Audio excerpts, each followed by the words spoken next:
Mr. DJ Rose, Verzus, and C's. Welcome you to the No More Black Tears podcast. Black tears that's heaven sent. Barack the first black president. I love my black skin. I love walking in black excellence. Black power, let's represent. All black, that's evident. I'm sure MLK and Malcolm X both didn't die for the hell of it. Strap your seatbelt, go and sell our land. What makes you think that we would sell our land? We wouldn't sell our land. What makes you think that we would go ahead and try to sell out then? No more black tears, black on black kids. Love us as is, love with passion. Paying black bills, learning black skills, making black meals. Black is backing. Big shout out to Fred Hampton. I'm black and proud like I'm James Brown, but I ain't doing no acting. My people here from the motherland. This podcast now active.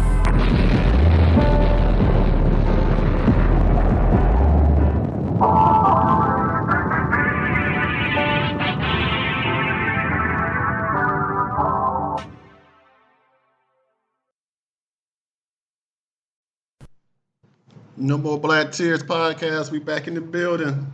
We here on a Thursday night. You know what I'm saying? How y'all boys feeling, man? What's good, people? We're teasing, man. What's going on? Hey, back chilling, man. You know, just another week, man. In October, man, spooky season. That's what's up. Shout out to Juice Man. You know what I'm saying?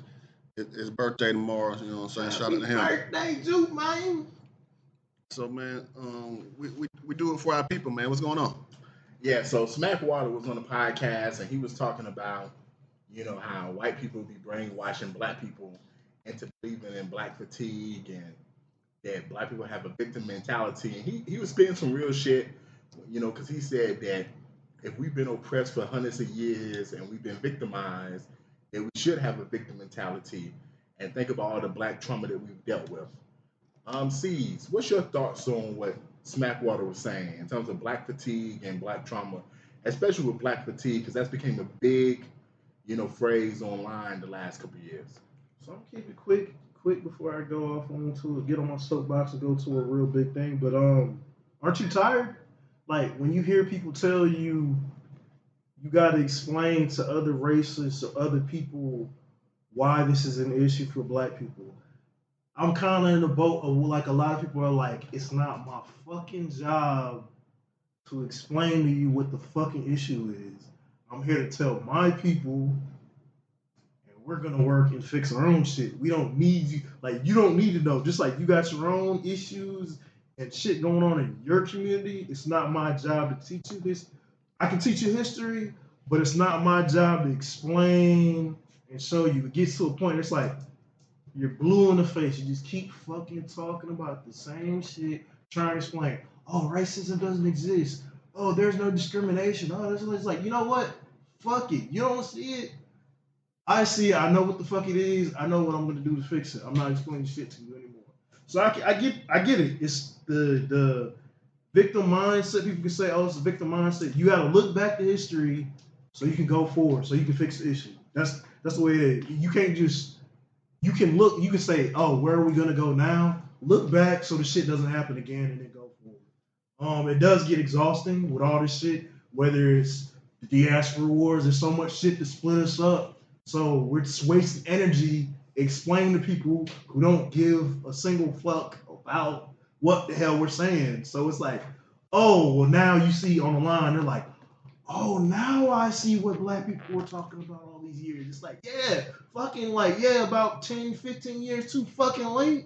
It's like, we told you then, like, kind of gets to a point where it's like, it's the same shit, man. It's like you're blue in the face, you keep explaining, you're expressing, you're talking about it, but nobody wants to fucking listen. You know what I'm saying?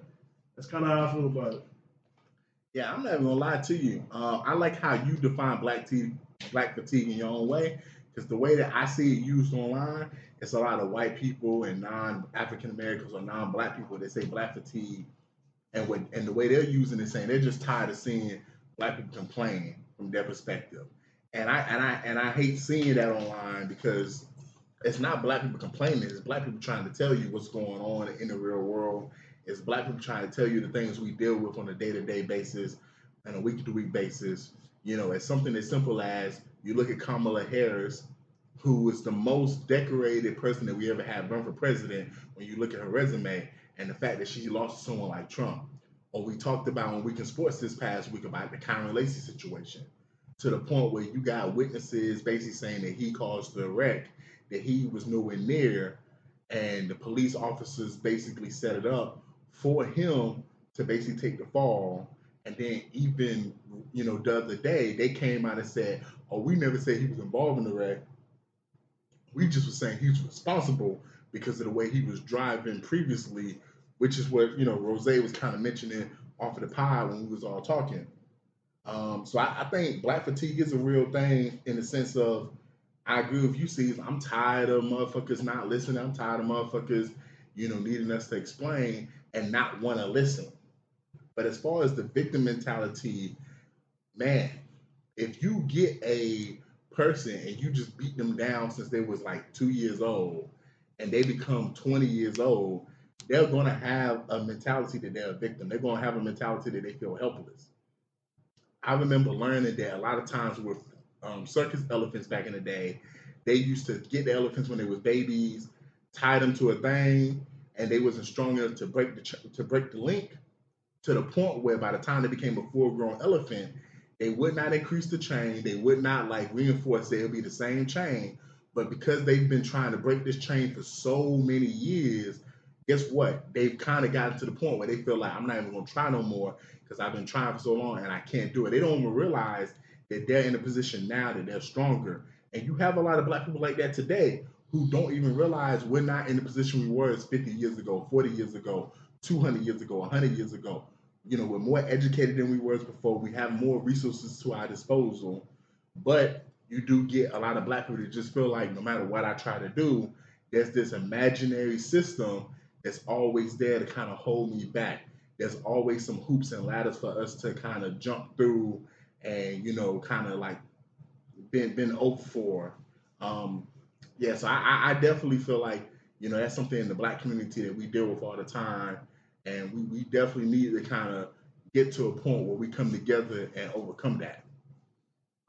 Yeah, so the black trauma, yeah, black people just experience a lot of trouble. It just reading the history or watching movies is like traumatizing.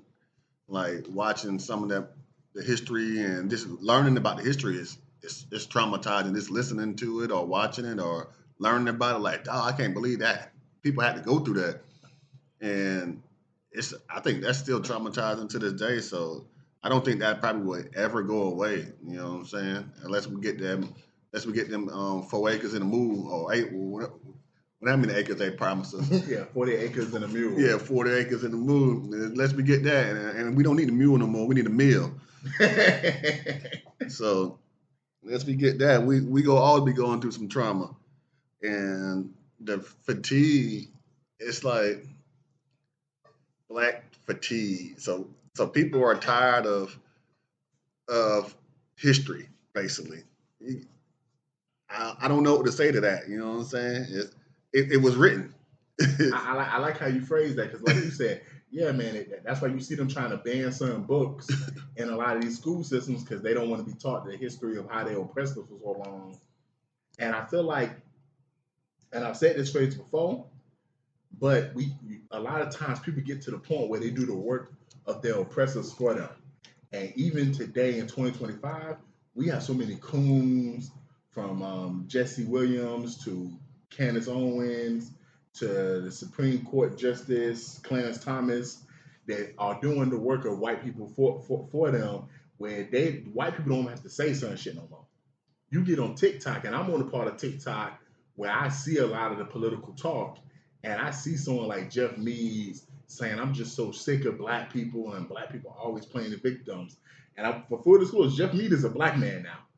This is a black man that's probably the same complexion, and all three of us are at the table. And he's always, anytime something comes up, he's always, supporting white supremacy. And that's something that we gotta also deal with too, is the fact of we trying to fight people outside of our house, but we got people in the house we gotta fight too. And then you got niggas that you turn to your left, you be like, yo, we gotta kick this nigga out the house. But then you got other niggas saying, man, they still one of us, man, we gotta keep them in the house. Bro, we got zombies trying to get in the house, and we got zombies in the house that we trying to fight at the same time, bro. I can't fight two wars on the same front, bro. That's the reason why Germany couldn't win none of the wars, man. You can't fight two wars on the same front. And that's something that we definitely got to deal with. A lot of these coons is walking around today spewing bullshit online. And they spewing it online and just doing it in person too. So it's like, but it's just a hard subject because it's like it's not a hard subject. It's gonna always be that way unless you're blind to the fact. It's like so unless you never known, you grew up and you never learned the history of Black people in America, it's gonna be some kind of trauma involved with it. You know what I'm saying? For sure, man. That's why Black people need counseling, in our community, man. ACs, man. Before we move on, you were saying early on that, before you get on your diatribe, your soapbox, was there anything else you had to say? Yeah, man. First, like anybody like Candace Owens, what's the dude's name? Jason Whitlock. Yeah, Jason. Anybody Whitlock. like that where you talk about even what's the dude? Ben Simmons? Ben Carr? Nah, Ben the dude Carson? that Ben Carson, all those dudes, Clarence Thomas. It's like even if you see, okay, there's a lot of people who choose the victim mentality, it's like they're still in there just like, okay, if you're gonna acknowledge it, at least acknowledge what happened was fucked up. That's the first step. That's all we want to see. Acknowledge it. Don't act like it's a little fucking like this little teensy tiny thing that happened just yesterday. Oh, you bumped into me or you slapped the shit out of me, you stepped on my shoe and didn't say shit. It's like, nah, you beat my ass 20 years ago. I broke my back. And now you coming up to me saying, oh, you're good. You're good, Jim. Acknowledge it and then let's stop all the bickering between. Let's stop doing what is the victim Olympics? Like, oh, Caribbean people went through this, Haiti went through that, and Africa went through this. It's like, hey, Black people around the world, we all got fucked up and fucked over in some type of way. We need to come together, all ranks and all socioeconomic statuses, get past this shit and figure out how to move ahead. It's like, learn from your history, stop making excuses for the people that mistreated you, stop putting them on a fucking pedestal and let's get past this shit. Yeah, man, definitely, man, with this trauma, man, it's a lot of tears, man. So moving on to TNT, y'all. Boom. Tears or no tears. Dynamite. So somebody who said that some of the stuff that he did to the so-called victims in the trial was due to some of the trauma he experienced. Diddy was actually sentenced last week. The judge gave him 4 months and 4 years and 2 months. And what's your thoughts on this? From what they're saying is he's going to get a year, off his sentence for the time served. He could get as much as 6 months off for good behavior. And the judge has recommended today for him to be part of a drug rehab program that's going to be like over 500 hours. If he conducts that, that's another year. So he could potentially serve only a year and a half. But Diddy's team has said they're going to appeal this decision. I don't have any tears, man. He's already served a year. He's trying to go to Fort Dix, FCI Fort Dix, which is on a military installation. It's right next to it. They got a great drug program. The farmer bro went there. If he goes through this program, that's not going to be 6 months. It's going to be like a year of good behavior. He's going to be out. He's probably going to serve like 2 years maybe, man. Close to family, not too far from New York, not too far from Philly. This is just one of them things, man. I ultimately think he's going to get off easy, man. Not even easy. He's just going to do a little bit less time and get off early. And it's like, man, the people who said he's a danger, man, this nigga ain't worried about y'all. This nigga worried about not trying to go to prison, spend less time. That's what he's worried about. So, I got no tears, but I feel like he's going to get off and only do maybe 2 years max, man. He's going to get good behavior, probation. That story goes. Yeah, man, I got huge tears, man, because we've been covering the Diddy trial for a good, little minute.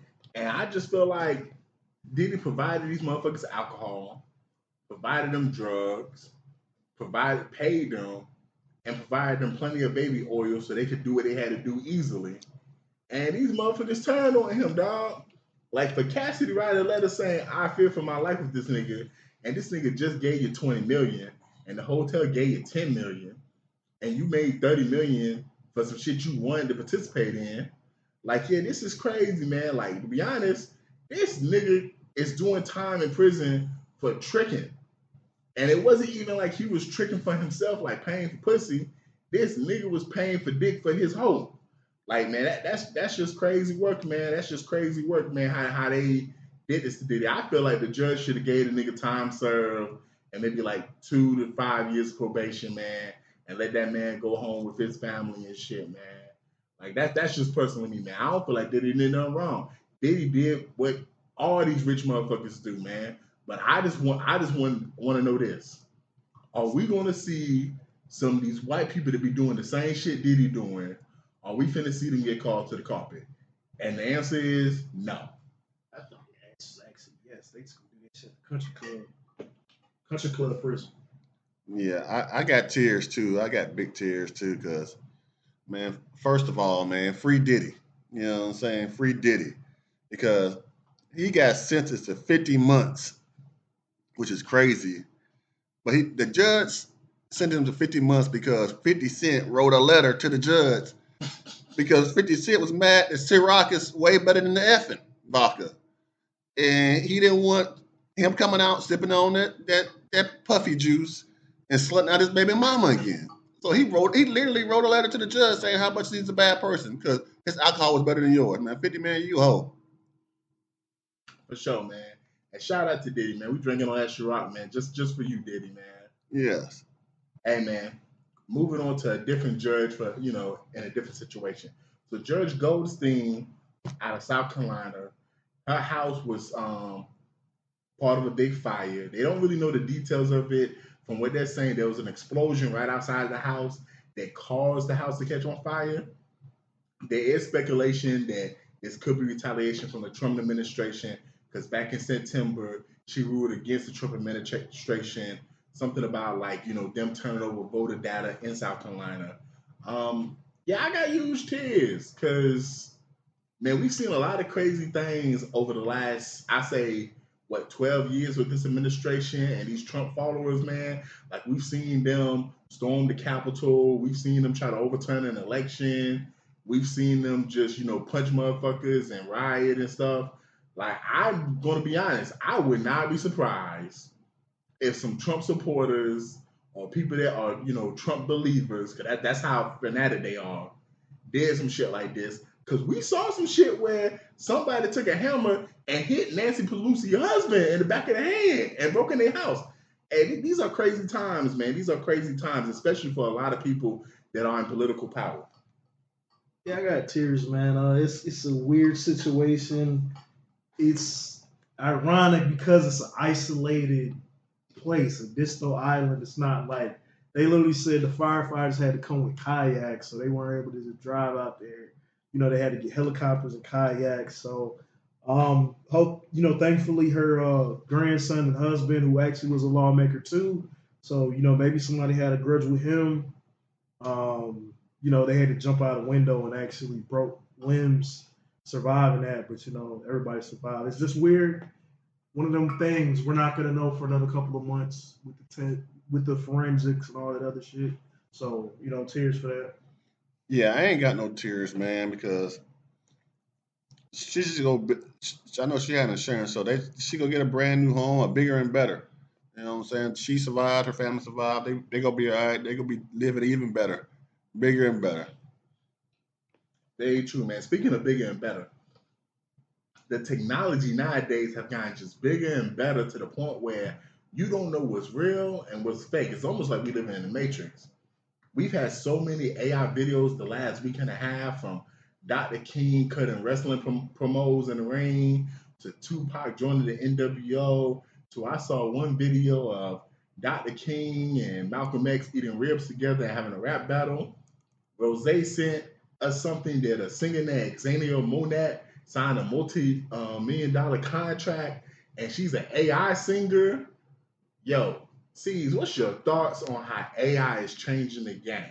I got tears because people already are judging things they see on the internet and going running thinking the shit's real. So I got tears. Sora, this is the second version from OpenAI. That's why I always say you got to understand where AI comes from. It's like a chicken and egg conversation. What comes first? you can't just build like, oh, I'm gonna build an AI program and treat it like a little kid and not teach it. You literally have to fill information. They use this thing called web scrapers, where you're literally looking at all these videos on social media and the internet, grabbing all the information and building and making its own thoughts. So that's how you build it up. It's literally like the stuff you're putting on the internet and you're promoting and you're sharing, and you're liking and you're making. They're literally like, you might see some shit like, man, this was my idea. I came up with this shit like 4 years ago.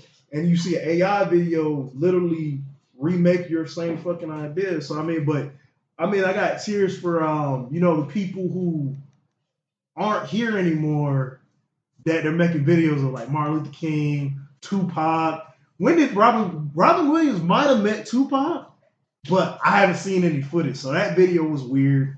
And you had Robin Williams' daughter actually come out. I was like, yo, there's no videos of my dad ever making these videos, so please stop liking and sharing them. They're not real. And like, the shit's getting weird, man. Like, people are going, like, this is what people are getting to, like, people don't like to read, and we just talked about history, the first topic of the episode. So people are going to think this shit's real. You know what I'm saying? It's like, come on, man. Like, this shit is downright disrespectful in some cases. Y'all got Brother Malcolm, Minister Malcolm, eating some goddamn ribs. Y'all niggas need to be ashamed of y'all motherfucking selves, bruh. I see this video of Malcolm and Dr. King eating some ribs, and Malcolm said, man, this pork is damn good. Y'all know that nigga didn't eat no pork once he changed his life to Allah, man. Come on, man. This shit is so crazy to the point where it was something crazy when motherfuckers was trying to do the little AI song shit, where you had like some of these people that was passed on and they was trying to make them do music and shit like that. Now y'all trying to do, man, let me tell you, we gonna see an AI movie. We gonna see a movie where like this nigga Tupac is gonna do a full movie and stuff with Aaliyah, man. This is my last thought on it. I tell MGH all the time, Hollywood be putting stuff in TV shows and movies to prepare us for shit. If you watch Black Mirror, they just did an episode of Black Mirror last year where what's that Issa Rae? Issa Rae character is doing a movie, and the whole movie they put her to sleep, and all the other characters are basically AI. There's no other real actors in the movie except for her. It's just nothing but AI. That shit coming down. That shit is coming, bro. They finna bring back Marlon Brando. They finna bring back motherfucking Sidney Poitier. Denzel gonna pass away in a couple years, and they gonna do a whole Sidney Poitier and Denzel movie because we never got it in real life, man. This shit is crazy, man. I got tears because this shit is scary. Yeah, I don't got no tears and like C said, people think it's real. I thought some of that stuff was real. I be looking at some of the stuff like they got the Olympics, the kitchen Olympics. Oh yeah, where they washing dishes and the hoes is making sandwiches and grabbing beers out the refrigerator. Who could do it the fastest? I thought all this stuff was real at first. I thought, oh yeah, I can't wait to watch this. But nah, you know how I knew that shit wasn't real? I knew it wasn't real. I knew it wasn't real every time America kept winning. Cause I was like, you American bitches can't make no sound for you, man. But yeah, so man, some of that stuff is like, especially when they just be, some things be talking, people be talking, and people especially that you don't know. I don't know these people. Like I didn't know it was AI. Right? So I ain't got no tears, but it's lots of it's funny, but they need to be more. They need to let it be known at the beginning of the video, like this is AI. They need to say AI generated at the bottom. A lot of them, the ones at least made by Sora, you'll see that little icon. But there is two. I didn't know they're AI until early, but it was like one's a black pastor, the other one's a white dude. But he was basically saying, you can't turn this woman into a housewife. And I'm like, damn, that sounds like it's a real church. And then the other one I seen was so they had Parliament in London. And it was all the roadmen, like the gangsters. And they said, he was like, man, we need food on the street found. Allow it. And it just seemed, I was like, this is how you know it's fake. This shit would never happen. Yeah, man. I sent y'all a buffet video. Yeah, the reason why I didn't even talk about it last night on Seeds for the Lineup, I looked at it, I said, oh, this is AI, bro. I thought it was real. I thought it was funny, man. And man, talking about something that's definitely could be a joke to some people, but depending on how old you are, this shit is real. This shit is serious, y'all. Verzus is finally back. and they gonna start off with a bang. We have not seen them do this. They fuck producers, fuck rappers, fuck singers. They are doing record labels. They're doing No Limit Soldiers versus Cash Money. What is y'all thoughts on Versus coming back for one? And then what is y'all thoughts with them opening with this bang? And I hope there's more matchups to come this year. Prove me wrong. Because I thought this shit was done. I thought it was over. It's never going to come back. I was wrong. This is one I'm actually excited for. Initial thoughts, I'm probably going to go with just the one I like better. I'm going with Cash Money. But when I start looking through the catalog, I start thinking about Maya X and Fiend and Slick the Shocker and C Murder. And it's like, are you going to bring some of these names and shout out these people and the people that passed? And it's like, a lot of people don't remember old school Cash Money. UNLV. Bro, is Mystical still locked up? Oh yeah. Oh, okay then, man. They gotta get him. They at least play a song. They gotta get him on FaceTime while he in the prison. You gotta at least play a song. So it's like, this is exciting to see. I want to know who does New Orleans pick? That's what I want to know. Who are they picking? Man, I ain't gonna lie, man. Like me and TTK and MJ both was talking, especially me and TTK. I didn't even know Bow Wow was part of Cash Money. So my question is, he's part of that 09 to like 15 Cash Money. So like, I want to know how deep the Cash Money is gonna go. I guess, are they gonna cut it off at 05? I mean, because if they cut off at 05, I feel like this is gonna be a great versus battle that's gonna be competitive. But if they start letting like Rich Gang be part of it, if they start letting Young Money be part of it with Drake and Nicki music, I just feel like that's not even gonna be fair at that point, man. Especially if we get like Lil Wayne's later albums. Like I want to say that with Cash Money, the first two Carters was part of that, and then like the next couple Carters was like part of like Young Money basically.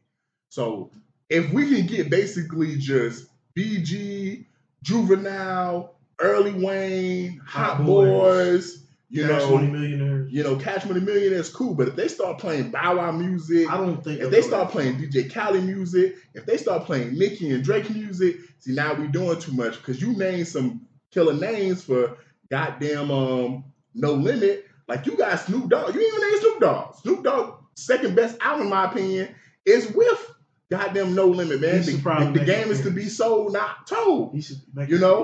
You also got Romeo. Romeo got some hits, from the early 2000s. He's with them boys. And I had to bring up Mystical while you was talking. Mystical got some hit songs. So I'm definitely looking forward to this battle because I was just watching Breakfast Club and Lil Jon was talking about Crunk and Charlamagne tried to say, what about the Memphis boys? And Lil Jon was quick to say, man, Master P really, was the motherfucker who started that shit when he made that music. Like, people don't understand. Master P and them boys really was doing their thing in the late 90s, early 2000s. And I feel like Master P is a business genius. Even if they don't win this versus battle, he's using this to promote something. So I'm looking forward to this. And shout out to New Orleans, man. I hope they bring out niggas like Boosie, Hurricane Chris. Even though they're not part of the labor, I just hope, they just bring out niggas from New Orleans to show that, city some love. That would be cool if it was in New Orleans, but it ain't gonna be in New Orleans. It's gonna be in Vegas. So damn, that's crazy. So they don't need to bring them. Half them niggas in New Orleans don't live in New Orleans no more, to be honest. Yeah. So Boosie live in Atlanta. Yeah. So if it's gonna be like that's the question I have. Are they gonna let Young Money be into it? Because if they gonna let Young Money and No Limit doesn't have a chance, but as long as it's just Cash Money, like the original Cash Money, then No Limit is probably going to win because they got so many hits, there's so many artists, and then Cash Money only got the big timers and the Hot Boys. That's Cash Money. That's it. Yeah. So, but they got some motherfucking hits though. Juvenile was paying them bills in the early 2000s. Yeah, but P and No Limit, that was 1992. But that was a movement. 1992 up to 1998. Like, ain't nobody have a run like P. Yeah, P. Ain't nobody have a run like that. So, like, they have so much music because he was dropping albums every month. He was dropping albums. So, and every album had at least one hit on it. I ain't gonna lie, it's gonna be a lot of songs. These songs gonna be for the streets. Yeah, so if I had to throw my as a judge my hat in the ring, I'm going with No Limit as long as it's going to be just the original Cash Money against the original No Limit Soldiers. No Limit's gonna win. I like them both, but No Limit just had too many hits. Plus, I think No Limit is their artists are closer than the Cash Money artists. I feel like you'll see Snoop Dogg on the stage. You'll see, other people on the stage with No Limit. Like you'll see Romeo come out. Like I don't know if Birdman's gonna be able to get all the motherfuckers to actually take the time out to actually come out on the Vegas stage. I think this is another step launcher for the Hot Boys tour because they're supposed to be back. They already did the tour. So they already did it. So I mean, even more, but it's a lot of street hits that we forgot about, and that people from either that listen to that music back in the day from New Orleans, Fresh.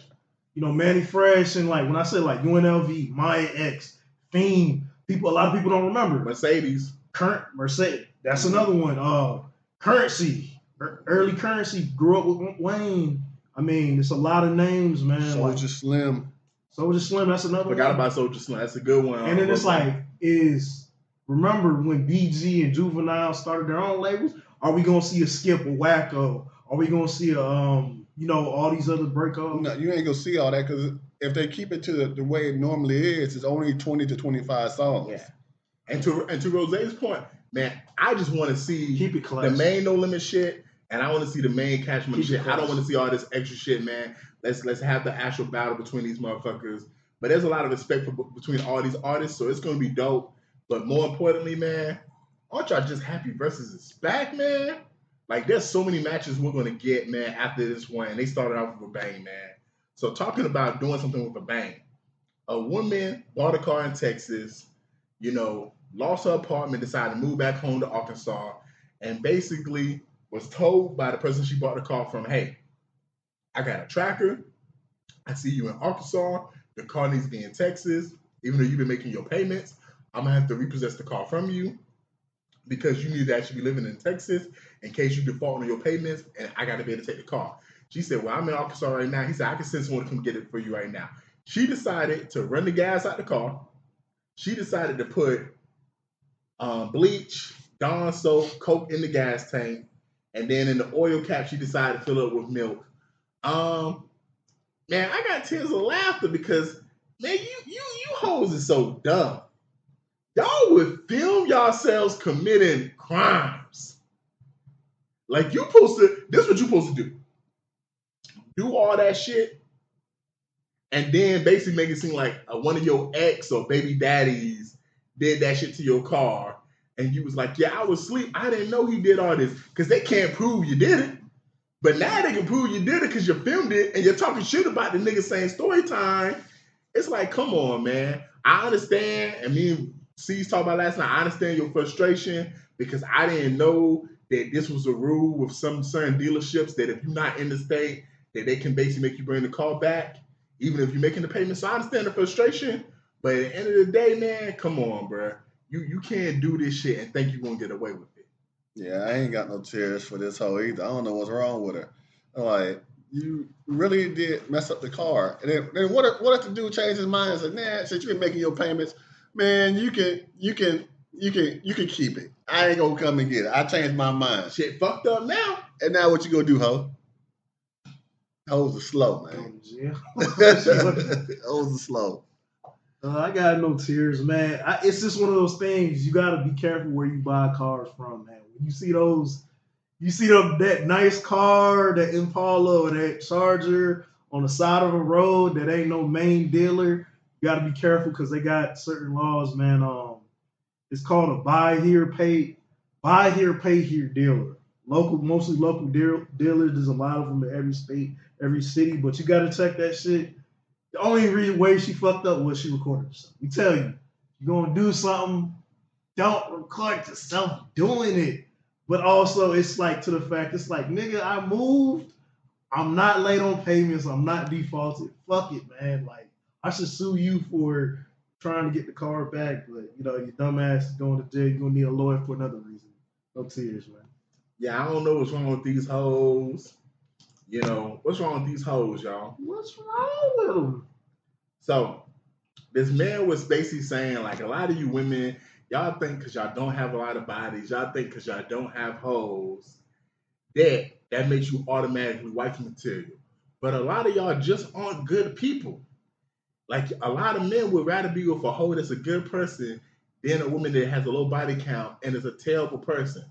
C's, what's your thoughts? I'm taking it a little bit, scope a little bit out of it, like zoom out a little bit. It goes for both genders and it goes for people. Like, just because you don't do this, it doesn't automatically make you a good person. But like specifically to women, it's like, okay, you're not a hoe, but you still talk to me like shit. You're doing underhanded shit. You talk so much shit to me. You're disrespectful. It's so many things that a woman can do that'll make her not wifey material. It's like, well, I do this, and I'm not one of these women that are out here just throwing it everywhere, and I'm not going out to the club. But it's like, yeah, but you still treat niggas like shit. You still do this X, Y, and Z. So I mean, it just simply goes to show you, it's like, it's a lot of women. It's a problem we see. There's a lot of women nowadays are just not good people in general. It's like, yeah, you're not a hoe. You don't sleep around, but you treat men like shit, or you're a bad friend, or you're disrespectful in the way you treat people at work. Like, you go to work, you got a good job, but you talk shit to everybody. So I mean, it's just one of those things, man. Just because you don't do certain things doesn't make you a good person. It's like, if you're gonna look at it, look at yourself as a whole person concept. But I mean, he got a point. The dude had a major point. I was like, yo, I don't do this. It's like, man, yeah, but that hoe, she actually treats me, good. She, I can talk to her. I can do this with her, whatever. She can change, but you can't do that with. Yeah, man, we had a segment, I want to say might have been earlier this year or last year, where we was talking about hoes being fun. And, bruh, I hate to say this, hoes is just generally more fun than a lot of you bitches. Like, hoes, they gonna kick it with you, they gonna drink with you, they'll watch the game with you, they'll listen to the type of music you want to listen to. A lot of you women, like, y'all really just don't really like being around your man like that. Like, in terms of doing the kind of stuff that your man like to do. So, like, when it comes to the hoes, like, yeah, it's just easier for men to be like, yo, I'd rather kick it with a hoe than like a just a regular woman. But as far as what he said, yeah, it's a lot of women out here. I know a lot of hoes. Their body count is, I'm not even gonna get into their numbers, but they goddamn on some John Wick shit, bro. Like, they on some goddamn, snowfall shit, man. Bodies after bodies after bodies after bodies, bro. But they some women with some gold hearts though. Like, they'll look out for you. They'll give you some money if you need someone money. They'll pay for your drinks and stuff like that. They some good-hearted motherfuckers. But then it's some women that ain't throwing it out there like that. And they some bitches. Like, they just some straight bitches. And ladies, yo, niggas be wanting peace, bro, when they come home. Niggas be wanting peace when they just chilling, man. I'm talking to one of the fellas last night. He talking about he had a girl back in the day that hit him up saying, oh, I bet you out here fucking with another bitch. He over here sending a pic of himself chilling at home doing nothing. And then the bitch said, oh, I was just joking. Do you want to come over? And he like, nah, man, because you on that fuck shit, man. Like, yo, when you bring in that negative energy where you always just fucking with me, I don't want to even be around you like that, shawty. I really just want to be like, man, you do what you doing, and I'm going to do what I'm doing, man. I'd rather kick it with a woman that I can just kick it with. I made a joke earlier about I knew that AI video was fake because a lot of you hoes can't make sandwiches. But I'm going to keep it real. A lot of you, quote-unquote, good women, y'all don't want to cook for y'all men no more. But the hoes, man, the hoes will text me while I'm doing the pie right now, be like, yo, when you done, hey, man, I done cooked dinner and everything, come pick up a plate. Like, hoes don't mind catering to they nigga, man. So, yeah, man, I definitely agree with what he's saying, man. It's more to being wifey material than you ain't letting niggas just take you down under. Yeah, that's true. That's true. It takes more than not just being a hoe to be a housewife. You know what I'm saying? You got to be a good person. Y'all said, like, she might be a good person, but then she's a bad mama. You know what I'm saying? That too. Because you can still be a thought and not be a hoe. Yeah. because you can still go to the club every night or every weekend. You might not be effing everybody or sleep on everybody, but you're still doing whole activities. You know what I'm saying? So, and then like Verzus was saying, yes, some hoes are funner. You know what I'm saying? Because they don't care. You know what I'm saying? They don't care. They know they see when hoes been with so many dudes, they know a good one when they see one.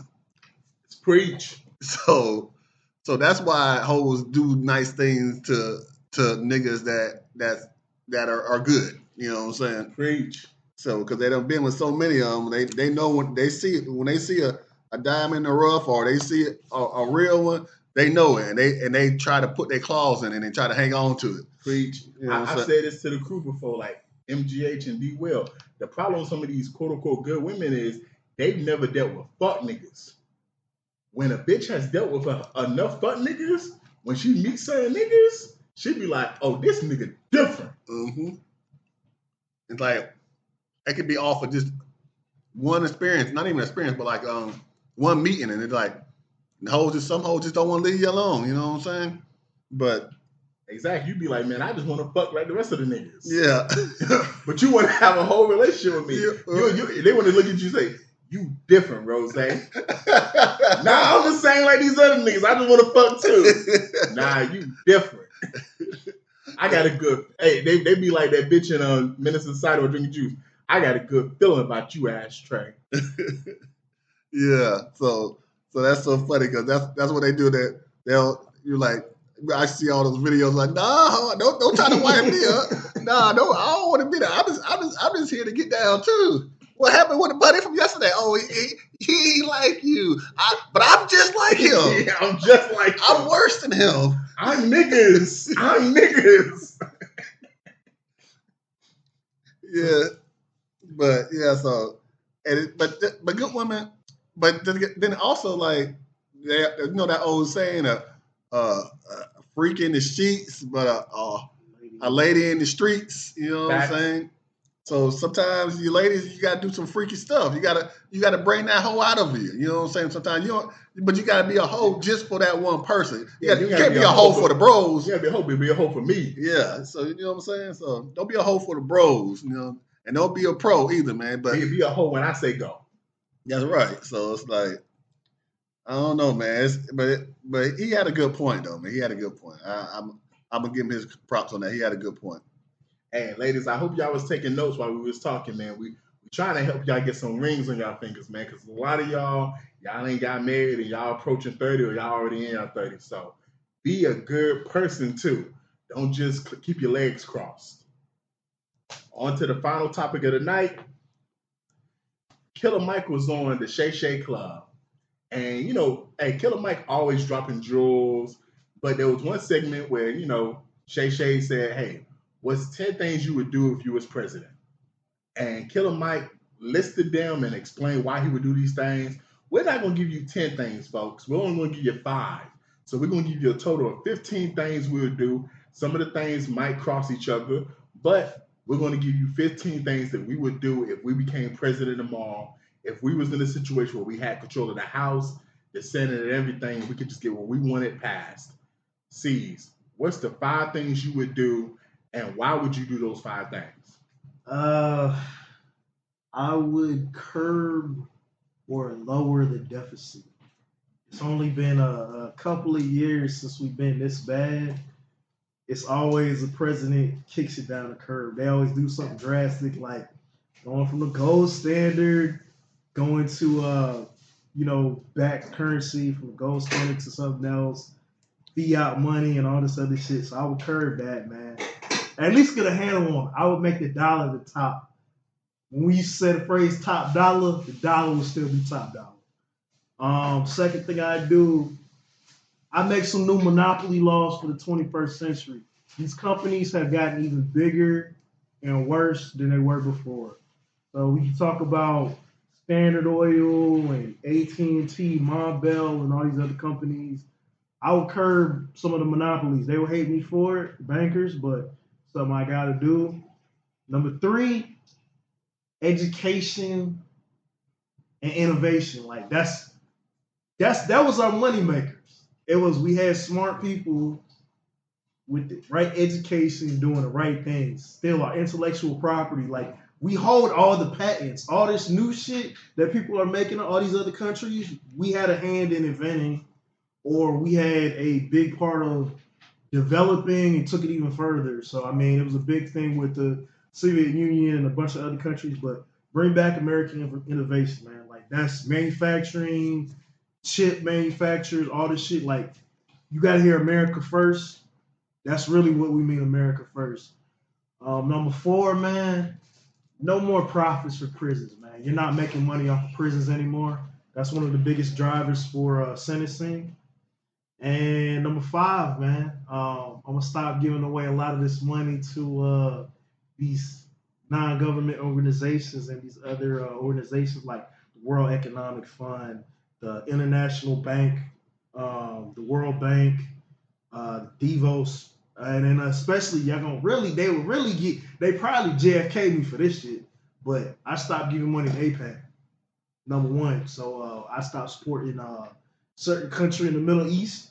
They will stop getting billions of dollars. I still give them a little bit of money, but they're definitely not gonna get the money like it. So yeah, man. Those are my 5. Man. Yeah, so my 5, man, one of them. These aren't in no particular order, so but these are my 5. So I will feed the poor. You know what I'm saying? Make sure everybody ate, but I'll also like make sure they work for it too, though. So I would, if you have to get some kind of government assistance, it's going to be a working program. So you can get the assistance, but you're going to have to work, even if it's just volunteer work. But it's going to be a full-time job, you know what I'm saying? And you're going to have to work. We'll have systems for your kids to go to daycares and all that kind of stuff. But you're going to have to work, even if you're working in it. That might be one of your jobs. Everybody's going to have different jobs. So, and then eventually you won't need it anymore, and you can rise up and somebody else can take your spot. Second thing I would probably do, like I said, not in particular order, but homeless people wouldn't be homeless anymore. You know what I'm saying? I would find nobody would be homeless. You know what I'm saying? Nobody would be homeless in America. You know what I'm saying? And then because if you became homeless, it would almost be like a crime to be homeless. You know what I'm saying? Because with all the working programs that I would probably do, so I would have them cleaning up the streets, doing all kind of stuff. If somebody's out there homeless, then it would be people that would pick them up, either take them, make sure get them right through rehab, all kind of something. You know what I'm saying? It's gonna be some kind of programs. There would be no homeless people. You know what I'm saying? The third thing I would do, you know what I'm saying? I would free Puff Daddy and R. Kelly. That would be probably one of the first things I would do. You know what I'm saying? Make sure them boys get free. You know what I'm saying? ASAP. You know what I'm saying? Free Puff Daddy, and then I would definitely free R. Kelly, and then I will have them do a concert. You know what I'm saying? At every state. You know what I'm saying? Together. You know what I'm saying? They talk about pissing on women and all kinds of stuff, how that's unsanitary, and how teach little kids. I will make them teach little kids like potty train. You know what I'm saying? Since they like to do all that pissing on people and stuff. So that's what I'll do. Make sure I free R. Kelly and Diddy. You know what I'm saying? The fourth thing I would do is all colleges would be free. You know what I'm saying? It would be just like high school. You know what I'm saying? It'd just be upper education. So you know how kindergarten through the 12th grade is free. So it'll be kindergarten through bachelor's degree. You know what I'm saying? Free. You know what I'm saying? If you wanna, you won't have to start paying for nothing until you want to learn, you get your master's or a doctorate or go to a secondary school. Yeah. So, but the bachelor's degree is gonna be part of like everybody will have a chance to do it. Like right now, you don't have to graduate high school. You can drop out when you're 16 in Georgia, but so you don't have to do it. But if you wanted to do it, it would be free. You know what I'm saying? For everybody. You know what I'm saying? And knock out a lot of the student loans. You know what I'm saying? Instead of everybody get a student loan, it's gonna be easier for people to get different other kind of loans. You know what I'm saying? So set up businesses and things like that. But everybody don't need a business. We need workers too. So that's what I was saying. for the first 4 years of college. That would be free. And then the last thing I would do is go around the cities and everybody, all the young ends terrorizing people, lock them up. Lock them up. You know what I'm saying? It'll be lock up young NYs, YNs, you know what I'm saying? I'm locking them up. And that goes for any race. If you're out here causing trouble, you're getting locked up. You know what I'm saying? Because I'm giving you all the options. So if you don't want to follow these rules and do all these options, you're getting locked up. And you're gonna work while you're in jail. Because everybody in jail is working. You're gonna be doing something.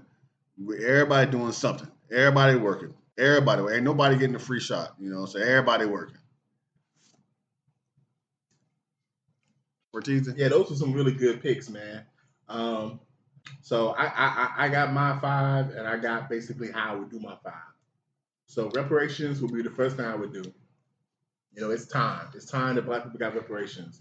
So for those who wonder how we'll get the money, we're going to do from the military. We got one of the most highest paid, you know, we spend the most on the military in the world, but we have like 26, 25 allies, and we don't really have no necessary threats like that. So I would basically say, you know, we want to take some of the money from the military. For the way I would give the money out, if you make less than 100K a year solo, you are eligible for reparations. So unfortunately, if you're a Black person that's making 100K, because I can't give reparations to people like Oprah, CEOs, like Black people are actually doing well. So if you're a Black person, you're making 100K a year solo, you're not going to be eligible for reparations. If you're making 150K as a household, and when I say household, I just mean a 2-person household, so two adult household, you're not going to be eligible for reparations. You won't receive a check. The checks will range between $100,000 to $500,000. So there won't be nobody becoming a millionaire from reparations, but it will be a large sum of money that will be given to people that will be tax-free, that you will not have to pay no taxes on. You'll get a large sum. And for those wondering, the reason why it's 100K to 500K, it's going to be based off of like your ancestry to like slavery. So for those who are like basically, they actually are basically connected closer to slavery, they're going to get more money. Those who are like more distant relatives, they'll get less. Other forms of reparation, and this is regardless of how much money you make a year. Free school, as well as we're going to cancel school debt. So if you're someone like myself, and Rose and C's who've already went to school and we have already accumulated financial student loan debt, that would be wiped clean. If you're someone like, you know, some of our kids who are in school right now, you'll be going to school for free. And unlike, you know, Rose, we're paying for all of your schooling. So if you want to become a lawyer, a doctor, if you want to get multiple master's degrees, if you are basically someone that, you know, are eligible for reparations, all of that will be free. The last 2 things is, man, a 50K, Black people will be eligible for a 50K business loan. That's the most you'll be eligible for. I did the math, I did the research. Most small businesses are around, need about 50K to actually be successful. So you'll be eligible for that. And then the last thing, they told you about the 40 acres and the mule, where I gave you the 100K to 500K so you can do with that how you want. You're gonna be eligible. Like you'll get something like a gift card or a certificate that's gonna be between 20 to 35,000. Once again, this is gonna be based off how close your ancestry is to slavery to be able to purchase a car. And that's gonna be basically the mule that you would have gotten. The second thing, we're gonna do something about the child support system. We're gonna create a child support system, something similar to what we talked about on the podcast months ago, where a man and a woman will have to go to court together and they have to agree that they want to have the baby.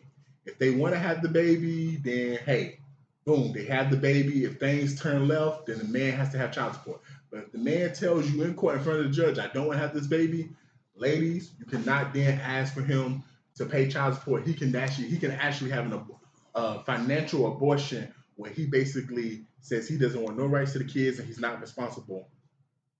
For those people who decide to have multiple baby daddies or multiple baby mamas, because there are men who get child support too, if the more baby mamas or baby daddies you have, your child support payments will decrease. Because we gotta incentivize people having kids with just one partner. So we can't allow women who have 3, 4 baby daddies and multiple kids to get these high child support payments. We got to find a way to decrease that. Then third thing, we're going to legalize all drugs. And that's something I've talked about on podcasts before. I feel like drugs should be just legalized and the government should just find a way to regulate it. So the first thing is, if we legalize all drugs, guess what I feel like we need to do? We got to pardon all drug users and all drug pushers. So if you're locked up currently for, buying drugs, using drugs, or selling drugs, you would immediately get pardoned and released, whether it's at the state level or federal level. Next, we're going to provide the people who are drug users treatment if they want the treatment. If they feel like, hey, I'm fucked up, I want to be able to get off of this stuff, we're going to provide you free treatment. Then we're going to fund businesses that can regulate drug sales. So the way they have weed dispensaries, we're going to have basically areas and businesses that the government will own like any other, business. And of course, you as an individual, if you feel like that's a market you want to go to, if you invest your money or get a business loan, you can have it too. But it will be government regulated though, in terms of all the different drugs out there. That way, and this is the reason why I want to do this, that way people are not doing, drugs that is like dangerous. You know what you're doing. We got a lot of fentanyl deaths the last couple of years. So when you decide to do some of these drugs, you're not worried about is something in this drug that I did not ask to be in this drug. It is going to be government regulated. We're going to create a department like the FDA. Whatever department C's probably knows that regulates medicine will regulate this, department for us too. And then lastly, there will be a severe punishment for people who are under the influence, whether it's drugs or alcohol, that commit crimes against people, whether it's burglary, robbery, or like just any kind of crimes. Like, you hurt an individual. We got to incentivize people. Hey, if you're going to do these drugs, you cannot do reckless stuff like rob someone, rob a gas station, do stuff that's going to basically endanger innocent civilians if we're going to allow you to get high at your own free will. The fourth thing, we got to raise the minimum wage. We got to make it a livable wage. There's too many people that are struggling to pay their bills because of the minimum wage. This is going to be simple. We're going to raise the minimum wage based off of where you're living. So based off of where you live in, the minimum wage will be raised to whatever the cost of living in that area is. If you're a salary job, so someone like myself and Rose, we are salaried state employees. If they raise the minimum wage in Georgia, all salaried employees will get a bump in their raise too. It's not necessarily going to be $10,000 a year. It might just be $2,000 a year. But because of the fact we are raising the minimum wage, all salary employees will get a slight bump in their pay raise and their pay too. We're going to shorten the work week within that same span. So there won't be the 40-hour work week. We'll go to 32 hours a week. And then lastly, within that same, and lastly, we're going to get jobs for homeless people. We're going to create jobs for homeless people within this infrastructure of raising the minimum wage.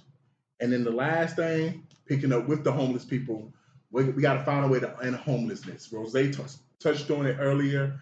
Like we are probably the greatest country in the world. There's no reason why we have homelessness. There's no reason why we have starvation. So the first thing we're going to do is we're going to build affordable housing, because a lot of people cannot afford to have houses or apartments because the rent is too high. So we're going to have houses and apartments that people can actually, with this livable wage that we just created for y'all, that can afford to pay their bills with this new minimum wage that we have created. Then we're going to create programs and jobs and skills. So we're going to get the homeless people that's on the streets, the ones that don't have no requisite skills, and the ones that don't have a job history. We're going to actually put them in programs so they can get skills. And through these programs, they're going to get sent into the workforce so they can get jobs, so they can feed themselves. So we're just not just taking care of them. They can actually do for themselves. For the ones who have mental health issues, because a lot of people have mental health issues, we talked about it on the phone, we're going to get them help with the mental health. We're going to put them in programs where they get counseling, they get medication, they get treatment to be diagnosed, especially a lot of these military veterans who are on the streets homeless. We're going to help them. We're not going to criminalize them for having mental illness. And then lastly, within this structure, the same way how we do with kids and we create a foster care system, we're going to create a foster care system to basically incentivize adults to basically, I guess you could say, adopt homeless people. Where they're going to get a check, where it's like they might have a house or something, like a boarding house or whatever, and it's like, hey, we'll pay you per homeless person that you are taking care of until they get on their feet. And it'll be a limited time only. It'll be like how Section 8 is supposed to be, where it's like, hey, we gave you 5 homeless people, you're going to get X amount per homeless person so you can feed them, clothe them, and pay all the bills. They are only supposed to live here for maybe a year and a half to maybe 3 years at the most. And while they're here, you'll get paid to be looking after them. This is not mandatory. These are for the people that want to open up their homes to people that are homeless. And you don't have to get a whole bunch of people. It's going to be just like foster care. It could be 1 kid, 2 kids, 3 kids, but we will pay you to do that. And those are the 5 things that I feel like are the most urgent to do in terms of trying to get the country on track. What's your thoughts, C's? Y'all both had good points with a lot of them. I think I took more of a what I think most people would go for. Pretty much it was an update of what some of the most pressing issues that's happening right now. A lot of this shit is really bipartisan. It's not what one party specifically looks at. Even if you're part of an alternative party, it's like some real shit. It's like, hey, if you were president, like when we ask people, like when we ask an audience, we're asking like go share it, share a conversation, repost it, whatever, discuss it among yourselves.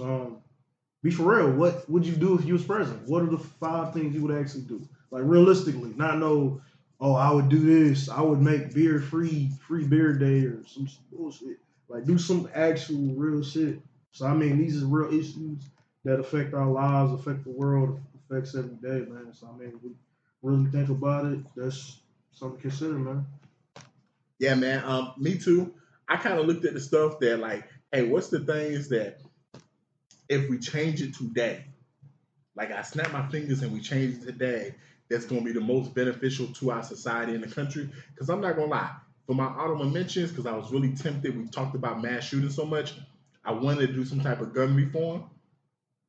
But it's as much as I feel like that is the issue in this country, I feel like the homelessness, the minimum wage, especially Black people reparations, I feel like there was other pressing issues that I feel like needed to be taken care of, immediately. And that's why I went with the 5 I went with. And I wanted to lay out how I would do everything, because I know a lot of times people would be like, okay, cool, that's what you want to do, but how do you plan to do that? And I wanted to lay out how these things would be done, because I feel like all of these things I listed are very possible to get done in today's America. How did you come up with your 5, Rose?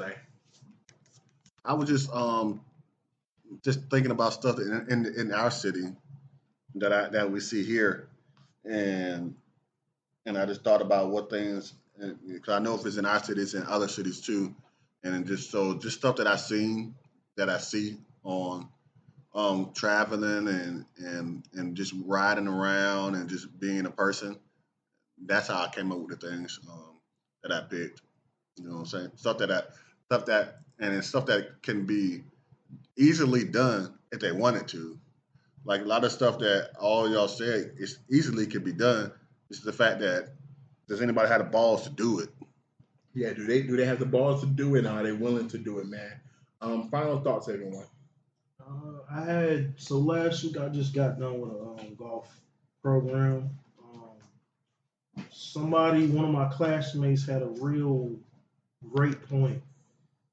He was like, he pulled me to the side and kind of had a side conversation. He was like, yo, think 50 years ago, you would have been hanging, your ass, me and you would have been hanging on one of them trees just for fucking being out here. I'm like, yeah. I was like, you got a good damn point. It's like, hey, man. And difference of golf, man, it's really one of them sports, man. Like, think about it. I'm seeing all these cars with different signs and different companies, and it's like, damn, it's like it's not really that much expensive of a game. It's like mostly the fees. It's like the country club fees and like the membership fees, and it's like literally people giving away golf clubs and people giving you free tips. I'm just talking to random people. They're like, hey man, it's like, hey, when you're doing this, man, you gotta actually swing your hips, and man, like, just remember, you're not playing baseball anymore, man. This is golf. Just different tips and like seeing different every walks of life. Koreans, black folks, white folks, and just really like looking at it. It's a beautiful game, man, and it's like really, when I look at it, it's basically the crux of the conversation was a lot of money's being made amongst different levels. It's like you got people that are able to be out here on a Tuesday or a Wednesday afternoon. This is work for them, or they took off of work just to golf. You got people that have been playing for 20 years, can't hit for shit. Somebody that's been out there their first day and able to like killing them. So people making bets. Jordan has his own golf course that he exclusive plays on. So I mean, it's an interesting sport, and it's just like it's kind of a parallel of life. It's like, hey man, this is one of those sports once you get into, you'll meet different people that'll open you to different things. So basically, what I'm saying is, try something new, have a conversation with somebody, man. If you got tips or something you could share the information. Yeah, so my final thoughts today, man. Shout out to West Lawrence High School senior Ty Cummins. You know what I'm saying? He set the Georgia single game rushing record with 615 yards and had 8 touchdowns. You know what I'm saying? West Lawrence High School. It's they're Class 3A, and it's near Dublin. So it's about 2 hours from us, but it's near Dublin, Georgia. It's in Dexter, Georgia, near Dublin, Lawrence County. You know what I'm saying? But shout out to him. He's right now he's a Georgia Southern. He signed to go to Georgia Southern, but he's supposed to be going to a Georgia game this weekend. So they might poach him from the Eagles. But man, shout out to him, man. That's my final thoughts. Yeah, today's October the 9th. In case when y'all hear this, it might be past October the 9th. This is someone's birthday. Someone that I watched growing up. The late great Eddie Guerrero. I'm a big wrestling fan, and he had a phrase called "I lie, I cheat, I steal." And I remember being a kid, a young teenager, watching him wrestle, and I remember seeing him in WCW face Rey Mysterio.